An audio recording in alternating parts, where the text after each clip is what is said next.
వస్తారు.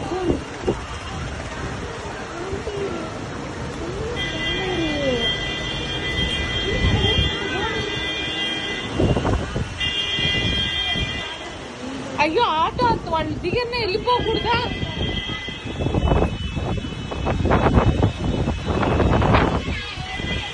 ఒక ఆటో దాని లోపలికి వెళ్ళిపోయిందా? మీరు వచ్చేయండియా.